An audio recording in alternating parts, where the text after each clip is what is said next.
नमस्कार, स्वागत है आप सभी का एनएफ न्यूज पर। मैं हूं आपके साथ रोहित।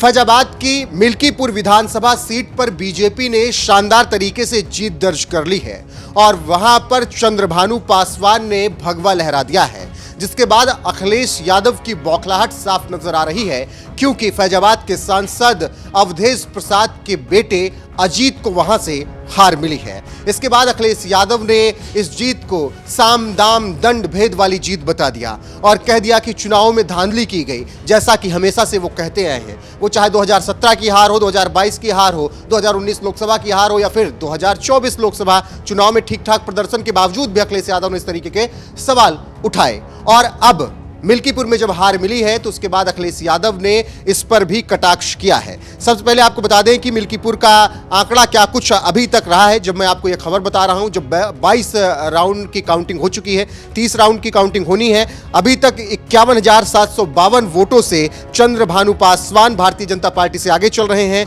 और उन्होंने हासिल किए हैं 1,17,003 वोट। इसके अलावा अजीत प्रसाद, अवधेश प्रसाद के बेटे, जो कि समाजवादी पार्टी से चुनाव लड़ रहे थे, 59,951 वोट हासिल किए हैं। और काशीराम आजाद समाज पार्टी यानी चंद्रशेखर की पार्टी से लड़ रहे थे संतोष कुमार, उन्हें 3932 वोट मिले। और जिस तरीके से वहां पर पासी वर्सेस पासी का मुकाबला था, उसमें कहीं ना कहीं शानदार तरीके से जीत दर्ज की है बीजेपी ने। अब इसके बाद अखिलेश यादव की बौखलाहट साफ नजर आ रही है। वो वही अखिलेश यादव हैं जो कि महाकुंभ में पहले दिन से बौखलाए नजर आ रहे थे और सोच रहे थे किस तरीके से महाकुंभ में कुछ हो तो वो उस पर तंज कस सकें। और अब जब मिल्कीपुर में हार मिली है तो लंबा चौड़ा पोस्ट अखिलेश यादव ने कर दिया है।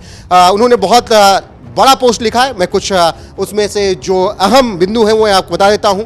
पीडीए की बढ़ती शक्ति का सामना भाजपा के बल पर नहीं कर सकती, इसीलिए वो चुनावी तंत्र का दुरुपयोग करके जीतने की कोशिश करते हैं। ऐसी चुनावी धांधली करने के लिए जिस स्तर पर अधिकारियों की हेराफेरी करनी होती है, वो एक विधानसभा में तो भले किसी तरह संभव है, लेकिन 403 विधानसभाओं में से 420 नहीं चलेगी।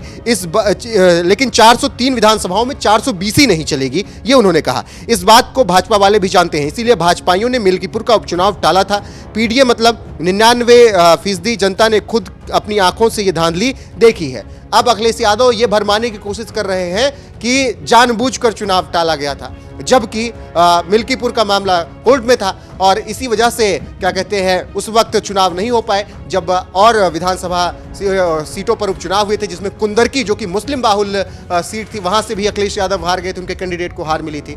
और अब मिल्कीपुर में हारे हैं तो अखिलेश यादव फिर से वही कह रहे हैं कि साम दाम दंड भेद, पुलिस अधिकारी, चुनाव आयोग, सब कुछ लगा दिया और उसके बाद ये जीत बीजेपी को मिली है। लेकिन ये महज एक जीत नहीं है बीजेपी के लिए, ये जवाब है बीजेपी का समाजवादी पार्टी को, कांग्रेस को। जो राहुल गांधी कह रहे थे कि हमने आंदोलन को हरा दिया, राम मंदिर आंदोलन को, हालांकि वो फैजाबाद जीते थे।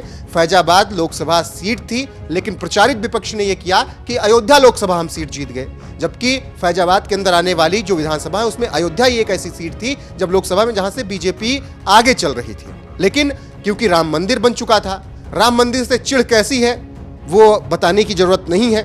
एक पार्टी ने कार सेवकों पर गोलियां चलवाई, एक पार्टी ने निमंत्रण ठुकरा दिया कि हम आएंगे ही नहीं, एक पार्टी के ही नेता ये कहने लगे कि राम मंदिर के आंदोलन को हरा दिया गया। तो ऐसे में बहुत जरूरी हो गया था कि बीजेपी यहां पर पूरे दम के साथ चुनाव लड़े और जो साख पर सवाल है उस सवाल का जवाब दे, और आखिरकार बीजेपी ने जवाब दे दिया। साथ ही अयोध्या वालों ने भी जवाब दिया है। आप याद कीजिए 4 जून 2024 का दिन, अयोध्या वालों को क्या क्या नहीं कहा गया। अयोध्या वालों को कहा गया कि उन्होंने गद्दारी कर दी, उन्होंने धोखा दे दिया उस पार्टी को जिसने इतने सालों बाद रामलला की प्राण प्रतिष्ठा करवाई, रामलला वापस आए, राम मंदिर बना। अयोध्या वालों को भी ये बात बुरी लगी और ऐसे में जो लगातार पोल हुए, हमारी टीम भी लगातार पहुंची, तो मिल्कीपुर वालों ने ये कहा कि एक बार गलती हो गई, एक बार तुक्का लग गया विपक्ष का, अब की नहीं लगेगा।